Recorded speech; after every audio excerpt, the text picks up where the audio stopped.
Welcome back दोस्तों। आज मैं आपके सामने रिसेंटली तमिल प्लेटफॉर्म पे रिलीज हुई एक हॉरर टाइप की मूवी को लेकर आया हूँ।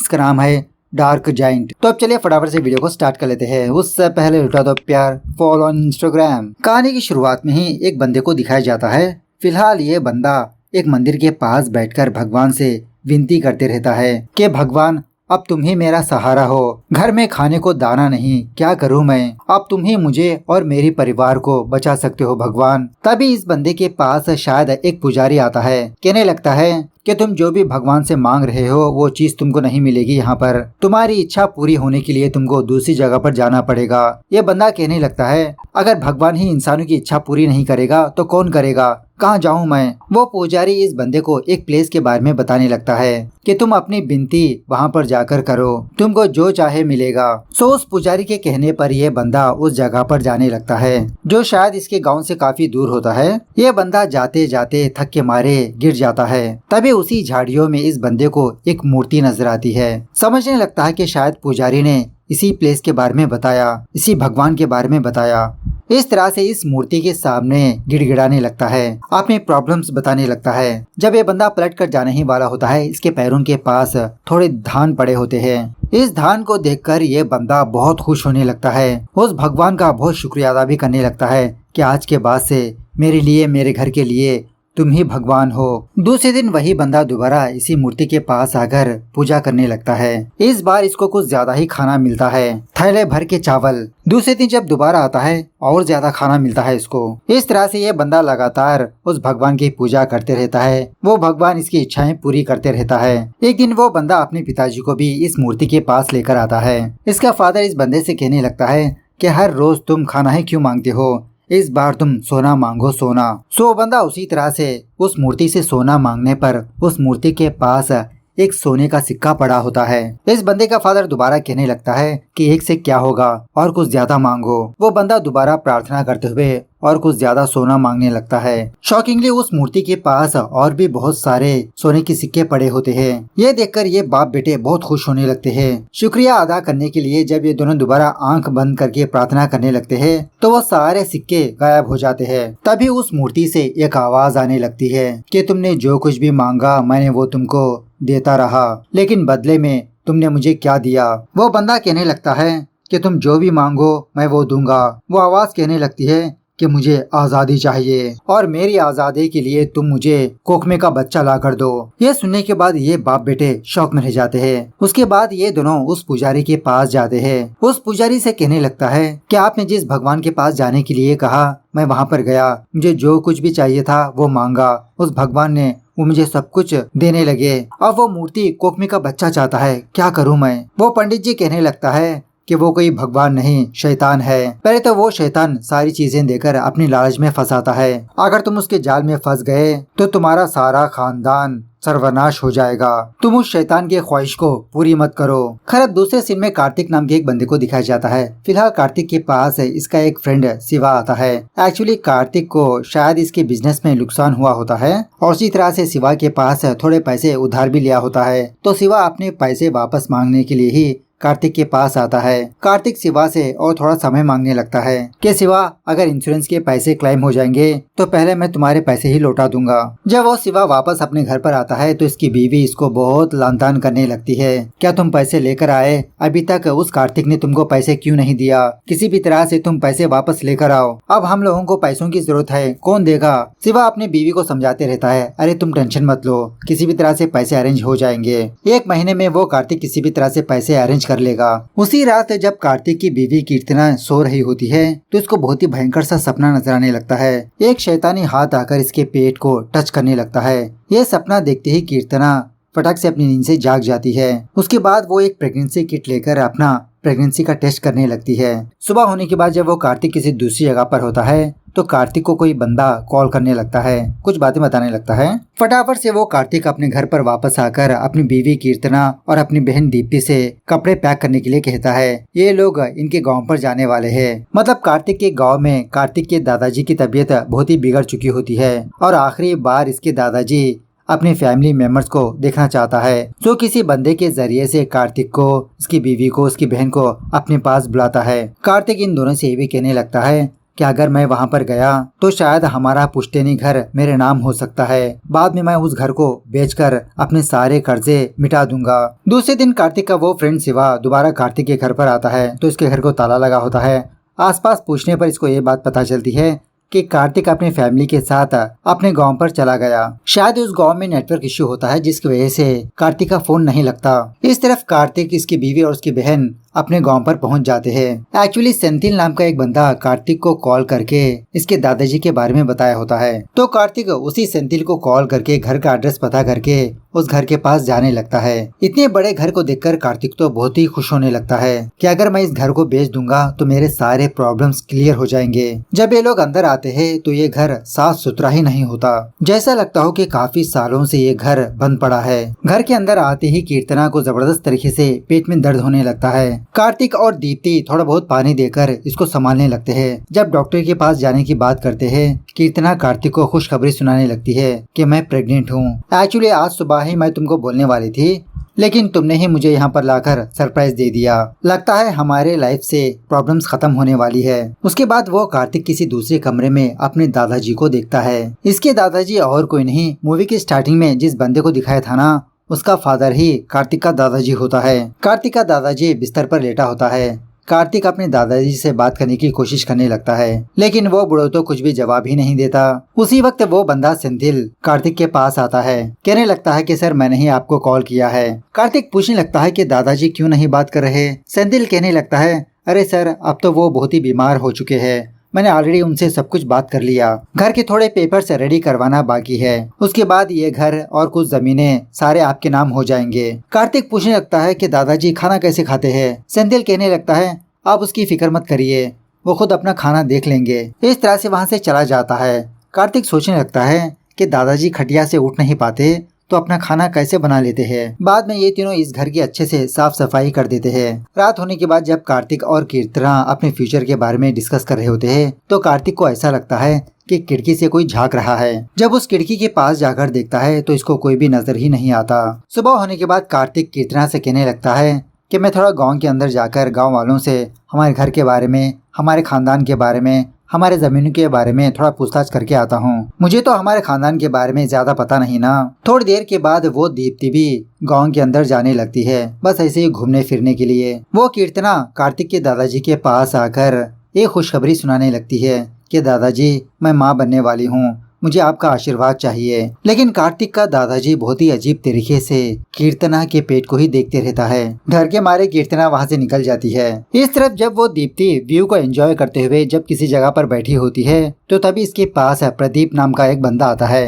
एक्चुअली ये प्रदीप दीप्ति से एक तरफा का प्यार करते रहता है। काफी सारी बार इसको प्रपोज किया, लेकिन हर बार दीप्ति इसको रिजेक्ट करती रही। अभी भी दीप्ति को फॉलो करते हुए इस गांव पर आया होता है। रात होने के बाद जब ये लोग डिनर कर रहे होते हैं तो कीर्तना कार्तिक से इसके दादाजी के बारे में बताने लगती है कि दोपहर को मैं खाना लेकर तुम्हारे दादाजी के पास गई, लेकिन उनका तो कोई रिएक्शन ही नहीं। सुबह से उन्होंने कुछ भी नहीं खाया। सो कार्तिक खाना लेकर अपने दादाजी के पास जाता है। अपने दादाजी से कहने लगता है कि दादाजी मैंने सोचा था कि मेरी फैमिली में कोई भी नहीं है। मेरी माँ के मरने के बाद मैंने काफी सारे मुश्किलों का सामना किया। जब मुझे आपके बारे में पता चला तो मैं बहुत ही खुश हो गया, लेकिन आप तो मुझसे बात ही नहीं कर रहे। कुछ खाना खा लीजिए। लेकिन इसके दादाजी दोबारा कुछ भी रेस्पॉन्स ही नहीं करता। दूसरी तरफ उस शिवा की बीवी दोबारा शिवा से झगड़ा करने लगती है कि तुम्हारे फ्रेंड कार्तिक ने तो तुमको पैसे देने का वादा किया ना, अब वो चेन्नई छोड़कर ही भाग गया। मुझे कुछ भी पता नहीं शिवा, तुम उसके गाँव पर जाकर उससे पैसे लेकर ही आओ। अब वो बेचारा शिवा कार्तिक के गाँव पर निकलता है। एक रात जब वो दीप्ति अपने कमरे में होती है तो अचानक से इसको एक बहुत ही बुरी बदबू आने लगती है। उसी चीज को चेक करने के लिए ये दीप्ति अपने कमरे से बाहर जाती है। इस बार दीप्ति को कुछ अजीब की आवाजें भी सुनाई देने लगती है। हर एक कमरे को चेक करने लगती है। सारे लोग सोते रहते हैं, मतलब इसके दादाजी, कार्तिक, कीर्तना। जब ये वापस अपने कमरे पर आती है तो इसकी खिड़की के पास कुछ आवाजें सुनाई देती है। जब खिड़की से बाहर देखती है तो कोई बंदा इसके कमरे के इर्द गिर्द घूमते रहता है। दीप्ति डर के मारे फटाफट से कंबल ओढ़कर सो जाती है। सुबह होने के बाद जब कीर्तना किचन में होती है तो इसको ऐसा लगता है कि कोई इसके आसपास है। लेकिन पलट कर देखने पर यहाँ पर इसके अलावा कोई भी मौजूद ही नहीं होता। लेकिन फिर भी थोड़ा चेक करने के लिए जब आंगन में आती है तो एक अनजान बंदा कार्तिक के घर पर होता है। इस बंदे का नाम होता है रवि, जो एक पुलिस वाला होता है। कीर्तना से बात करते हुए थोड़ा गंदी नजरों से देखने लगता है। कीर्तना कहने लगती है कि फिलहाल मेरे हस्बैंड घर पर नहीं है, जब वो होंगे आप आ जाइए। इस तरह से इसको भेज देती है। दूसरी तरफ जब दीप्ति अपने घर से बाहर आती है तो वो प्रदीप दीप्ति से कहने लगता है कि दीप्ति अब तुम एक पल भी उस घर में ना रहो, फटाफट से मेरे साथ चलने पर आ जाओ। इस तरह से कल रात जो हुआ वो बताने लगता है। कल रात एक्चुअली यही प्रदीप दीप्ति को देखने के लिए घर के पास आया था, लेकिन शॉकिंगली उस प्रदीप ने दीप्ति के पीछे एक काले साये को भी देखा। यही बात दीप्ति को बताने पर दीप्ति इसकी बातों पर यकीन नहीं करती। दूसरी तरफ वो कार्तिक गांव के अंदर आकर सेंथिल के बारे में पूछताछ करते रहता है, क्योंकि उस दिन जब सेंथिल आया था उसके बाद इसका कोई अता पता ही नहीं होता। लेकिन कोई भी उस सेंथिल के बारे में जानता नहीं होता। उसी रात जब कीर्तना वॉशरूम पर जाकर वापस अपने कमरे पर जा रही होती है तो ये कार्तिक के दादाजी को देखती है किसी जगह पर अजीब सी हरकतें करते रहता है। कीर्तना यही समझने लगती है कि शायद दादाजी को नींद में चलने की आदत है। लेकिन जब वो दादाजी के कमरे पर जाकर देखती है तो कार्तिक के दादाजी तो सोते ही रहते हैं। ये तो शौक में रह जाती है कि अगर दादाजी यहाँ पर है तो वो कौन है, क्या ये सब कुछ मेरा वहम है। सुबह होने के बाद वो सिवा कार्तिक के गांव पर आकर कार्तिक की तलाश करते रहता है। इसी दरमियान में इसका फोन तालाब में गिर जाता है। बहुत ही मुश्किल से अपने फोन को बाहर लेकर सुखाने लगता है। दूसरी तरफ वो कार्तिक दोबारा गांव में आकर उसी सेंथिल के बारे में पूछताछ करते रहता है। दो बंदे पूछने लगते हैं कि कौन सेंथिल। कार्तिक कहने लगता है अरे वही अंकल जो बड़े घर में काम करता है ना, उसकी देखरेख करता है, वो सेंथिल। दो बंदे कहने लगते हैं कि वो घर तो काफी सालों से बंद पड़ा है बेटा, पता नहीं तुम किस सेंथिल के बारे में बात कर रहे हो। कल एक बुजुर्ग हमारे गांव पर आने वाले हैं, तुम उनके पास जाकर पूछो। और वैसे भी हमने उस घर के बारे में काफी सारी अजीब अजीब की बातें सुनी है, तुम भी उस घर के करीब मत जाओ, यही तुम्हारे लिए अच्छा है बेटा। उसी रात जब दीप्ति अपने कमरे में सो रही होती है तो शॉकिंगली इसका भाई कार्तिक इसके बगल में आकर सोता रहता है। दीप्ति शॉक में रहकर अपने भाई को डांटने लगती है कि तुम क्यों मेरे बगल में आए, फटाफट से जाओ यहाँ से। वो कार्तिक तो बहुत ही अजीब सा चेहरा रखकर वापस अपने कमरे पर जाने लगता है। तभी कीर्तना इस चीज को देखती है, लेकिन दीप्ति कीर्तना को कुछ नहीं बताती। दूसरे दिन जब कार्तिक किसी जगह पर बैठा होता है तो एक स्वामी जी कार्तिक के पास आता है। इसके बारे में पूछने लगता है, क्या तुम गाँव में नए हो, क्या नाम है तुम्हारा। कल दो बंदे इसी स्वामी जी के बारे में बात कर रहे थे। कार्तिक पूछने लगता है, क्या आप मेरी माँ के बारे में जानते हो, मेरी माँ का नाम मीरा था। स्वामी जी कहने लगता है, अच्छा वो मीरा वीरन की बीवी, अगर तुम्हारी माँ जिंदा होती तो तुमको इस गांव पर कभी भी नहीं भेजती, तुम्हारी माँ ने ही तुम्हारे पिताजी को मार दिया।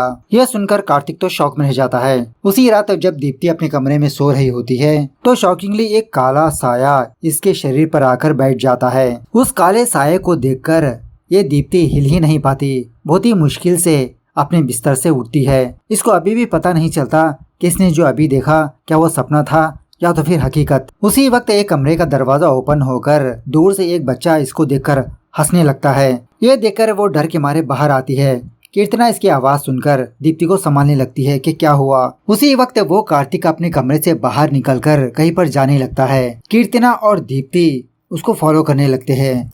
वो कार्तिक अंधेरे में अपने घर से काफी दूर जाने लगता है। किसी जगह पर जाकर कोई मरे हुए जानवर का गोश्त खाते रहता है। इसका ये हुलिया देखकर ये दोनों डर के मारे अपने घर पर वापस भागने लगते हैं। शॉकिंगली वो कार्तिक घर में ही मौजूद होता है। इन दोनों से पूछने लगता है कि इतनी रात को तुम दोनों यहाँ पर क्या कर रहे हो। कीर्तना कहने लगती है कि कार्तिक इस घर में जरूर कोई बुरी आत्मा है, हम लोग फटाफट से यहाँ से निकलते हैं अभी के अभी। कार्तिक कहने लगता है, क्या तुम दोनों पागल हो चुके हो, इस घर को बेचना मेरे लिए कितना इम्पोर्टेंट है पता है ना। उसी वक्त घर का दरवाजा अपने आप ओपन होता है और इन तीनों को एक शैतानी साया नजर आने लगता है, शैडो। सुबह होने के बाद शिवा की बीवी दोबारा शिवा को कॉल करने लगती है कि कहाँ पर हो तुम, तुम्हारा फोन ही कनेक्ट नहीं हुआ। शिवा अभी भी कार्तिक की तलाश में होता है। अपनी बीवी से कहने लगता है, अरे मेरा फोन पानी में गिर गया, खराब हो गया था। इसकी बीवी कहने लगती है कि तुम्हारा फोन कनेक्ट नहीं हुआ, इसीलिए मैंने तुम्हारी मिसिंग कंप्लेंट लिखवा दी पुलिस स्टेशन पर जाकर। मैंने सोचा कि तुम्हारे फ्रेंड ने तुमको मार दिया पैसे मांगने पर। शिवा कहने लगता है, अरे पागल तुमने ऐसा क्यों किया,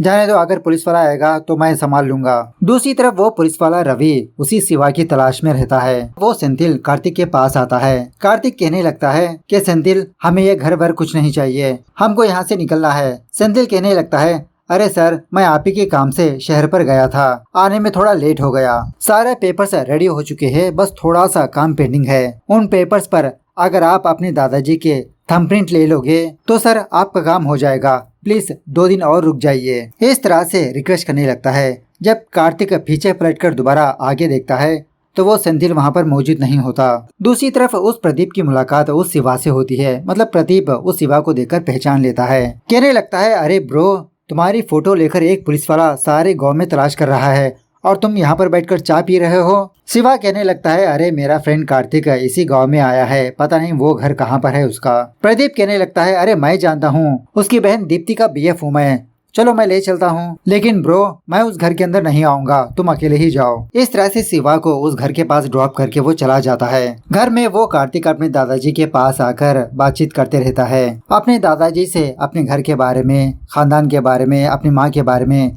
पूछताछ करते रहता है। लेकिन इसका दादाजी तो कुछ भी रिएक्शन ही नहीं देता। जब कार्तिक वहाँ से उठकर जाने ही वाला होता है तो तभी इसका दादाजी कार्तिक का हाथ पकड़ लेता है। पता नहीं कार्तिक को क्या हो जाता है। कमरे से बाहर आते ही वो शिवा को देखता है। पूछने लगता है, क्या मैं तुम्हारे पैसे लेकर भाग जाऊंगा जो तुम मुझे ढूंढते हुए यहाँ पर आ गए। इस तरह से जानबूझकर शिवा से ही झगड़ा करने लगता है। शिवा समझाते रहता है, अरे यार, हमेशा मेरी बीवी इन्हीं पैसों के बारे में बातचीत कर रही है, मैं बस ऐसे ही कैजुअली तुमको देखने के लिए आया हूँ। लेकिन ये कार्तिक इसके बारे में, इसकी बीवी के बारे में अनाप शनाप की बातें करने लगता है। कीर्तना और दीप्ति भी यहाँ पर आकर कार्तिक को कंट्रोल करने लगते हैं। अरे कार्तिक, तुम क्यों ऐसी बेहकी बेहकी बातें कर रहे हो। देखते ही देखते कार्तिक हाथापाई पर उतर आता है। कार्तिक शिवा के सर को दरवाजे से मारकर उसे मार ही देता है। कार्तिक की ये हरकतें देखकर कीर्तना और दीप्ति शॉक में रह जाते हैं, चिल्लाने लगते हैं, अरे कार्तिक, ये तुम क्या कर रहे हो। बाद में वो कार्तिक बहुत ही कूल से आकर बैठता है, लेकिन फिर भी ये दोनों कार्तिक को बहुत डांटने लगते हैं कि ऐसा तुमने क्यों किया, तुमने अपने बेस्ट फ्रेंड को ही मार दिया। थोड़ी देर के बाद ये कार्तिक नॉर्मल होकर पूछने लगता है कि क्या हुआ, तुम दोनों रो क्यों रहे हो। कीर्तना कहने लगती है कि इतना सब कुछ करके अब तुम पूछ रहे हो कि क्या हुआ। वो देखो, तुमने शिवा को मार दिया। शिवा की लाश को देखकर कार्तिक भी शॉक में रह जाता है, क्या मैंने शिवा को नहीं मारा, मैं क्यों मारूंगा शिवा को। ये तीनों ऐसे ही अफसोस करते करते रात हो जाती है। तभी कोई दरवाजा खटखटाने लगता है। ये तीनों फटाफट से शिवा की लाश को अंदर छुपाकर सारे खून के धब्बे भी साफ कर देते हैं। तो शॉकिंगली प्रदीप के साथ साथ वो पुलिस वाला रवि भी यहाँ पर आता है। वो पुलिस वाला इन तीनों को शिवा की फोटो दिखाकर पूछने लगता है, क्या ये बंदा यहाँ पर आया था। प्रदीप पहचान कर कहने लगता है, अरे सर, इस बंदे को आज सुबह ही यहाँ पर ड्रॉप किया मैंने। इन तीनों की घबराहट को देखकर समझ जाता है कि जरूर कुछ गड़बड़ है। इस तरह से हर एक कमरे की तलाशी लेने पर शिवा की लाश नजर आ ही जाती है। अब ये तीनों समझाने लगते हैं कि सर, हमने जानबूझकर शिवा को नहीं मारा, कार्तिक ने बस शिवा को हल्के से धक्का दिया और वो मर गया। हम तो बस यहाँ पर इस घर को बेचकर वापस जाने वाले थे, हमारे दादाजी रहते हैं यहाँ पर। जब वो रवि कार्तिक के दादाजी के कमरे पर जाता है तो वहाँ पर कोई भी मौजूद ही नहीं होता। दीवार पर कार्तिक के दादाजी की एक फोटो होती है, उसमें यही लिखा होता है कि 1995 में ही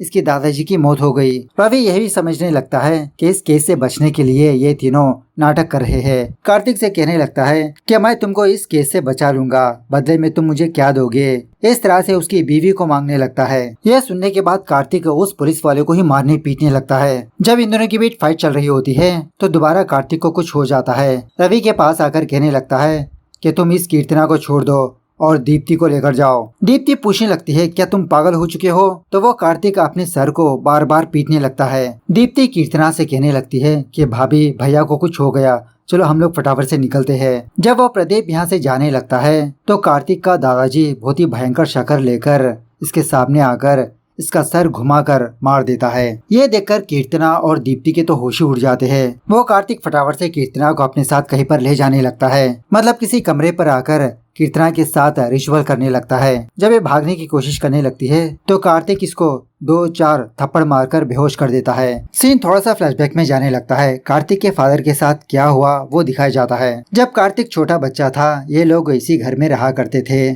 कार्तिक की माँ मीरा दोबारा प्रेग्नेंट होती है। इसके फादर का नाम होता है वीरन। अब ये वीरन ऑलरेडी उस शैतान से काफी सारी चीजें ले चुका होता है और उस शैतान ने वीरन से इसकी बीवी के कोखमे का बच्चा मांगा होता है। तो वीरन मीरा के पास आकर ये बात कहने लगता है कि मीरा, हम दोनों को एक छोटी सी पूजा करनी होगी। उस पूजा के दरमियान में भगवान को हमारा बच्चा समर्पित करना होगा। यह सुनते ही मीरा टोटली मना करने लगती है। बच्चे को समर्पित, यह कैसी पूजा है? नहीं नहीं, मैं इसके लिए नहीं मानूंगी। अब वीरन यही बात अपने फादर के पास आकर बताने लगता है और ये भी कहने लगता है, नहीं पापा, हम ये काम नहीं करेंगे, मुझे कुछ सही नहीं लग रहा। तो मीरा कैसे मान लेगी? नहीं, रहने दो, हम उस मूर्ति के पास नहीं जाएंगे। वीरन का फादर वीरन को कुछ पानी देता है पीने के लिए। जब वीरन उस पानी को पीता है तो ये इसके वश में आ जाता है। कहने लगता है कि वीरन, रात में तुम रेडी रहना, मैं जैसा कहूँगा तुम वैसा ही करो। वीरन कहने लगता है, ठीक है पापा। इस तरह से एक रोबोट की तरह वापस अपने घर पर चला जाता है।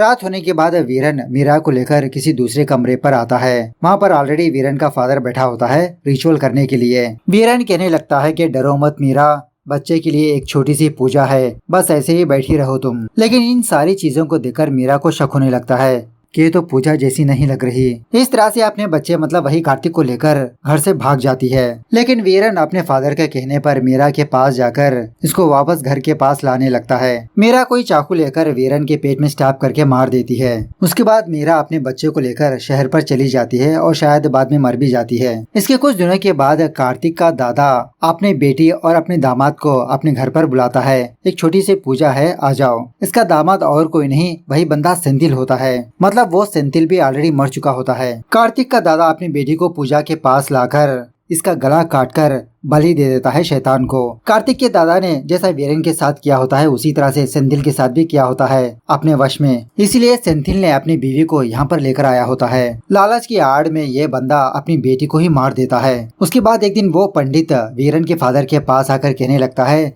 कि मैंने तुमको उस दिन ही बताया था ना कि वो शैतान है, शैतान खानदान को सर्वनाश कर देगा। उसी टाइम मैंने तुम लोगों को रोकने के लिए कहा, लेकिन तुम लोग रुके नहीं। अब देखो तुम्हारे फैमिली वाले ही बर्बाद हो गए। कार्तिक का दादा दोबारा उस शैतान की मूर्ति के पास जाकर प्रार्थना करने लगता है। कहने लगता है कि तुमने जिस तरह से बलि मांगा मैंने दे दिया, तुमने अभी तक मेरी ख्वाहिश पूरी नहीं की। एक आवाज इससे कहने लगती है कि मैंने तुम्हारे बहू के कोकमे का बच्चा मांगा था, लेकिन तुमने अपनी बेटी को बलि दिया। मुझे तुम्हारे ही खून का बच्चा चाहिए। अमावस्या की रात को बलि दोगे तो मैं आजाद हो जाऊंगा, तुम्हारी ख्वाहिश को पूरी करूंगा। कार्तिक का दादा यही सोचने लगता है कि अब मेरे खून का वारिस कहाँ पर है मुझे नहीं पता। मेरी बहू तो कार्तिक को लेकर भाग गई, कहाँ ढूंढूं मैं उन दोनों को। सीन प्रेजेंट डे पर शिफ्ट होता है। कार्तिक का दादा ऑलरेडी मर चुका होता है, लेकिन उसकी आत्मा यहीं पर भटक रही होती है। जब कार्तिक यहाँ पर आता है तो उसके शरीर के अंदर एंटर हो जाता है। जब कार्तिक के दादा की आत्मा को यह बात पता चलती है कि कीर्तना प्रेग्नेंट है, तो कार्तिक के शरीर में आकर वही पूजा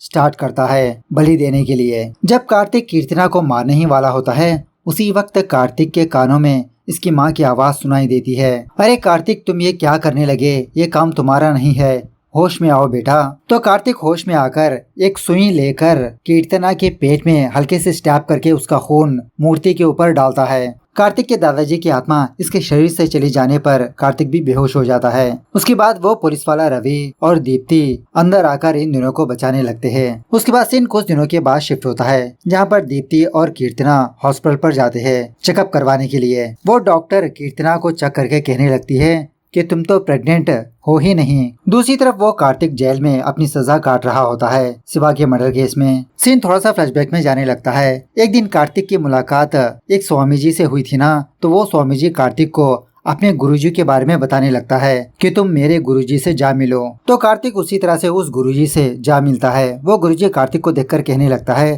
कि काफी सालों पहले मेरे पिताजी ने कहा था कि एक दिन तुम जरूर मुझसे मिलने के लिए आओगे, तो वो बात आज सच हुई। तुम्हारे पिताजी और तुम्हारे दादाजी एक धोखेबाज शैतान के हाथों फंस चुके थे। पहले तो वो शैतान तुम्हारी माँ के कोख से जम लेने की कोशिश की थी, लेकिन तुम्हारी माँ की वजह से वो नाकामयाब हुआ। जब तुम्हारी वाइफ के बारे में पता चला तो तुमको धोखा देकर उसके पास बुलाया ताकि वो तुम्हारी बीवी के जरिए से जन्म ले सके। एक रात वो शैतान तुम्हारे बीवी के पास आकर तुम्हारे बीवी के पेट में समा गया। अगर तुम एक छोटी सी सुई लेकर हल्के से अपनी बीवी के पेट में स्टैब कर दोगे तो ब्लड के साथ साथ वो शैतान भी निकल जाएगा। अगर इस बार तुम्हारी बीवी के पेट से नहीं निकाला गया तो सारी दुनिया को खत्म कर सकता है। हर एक प्रेग्नेंट औरतों में अपना खून डाल देगा।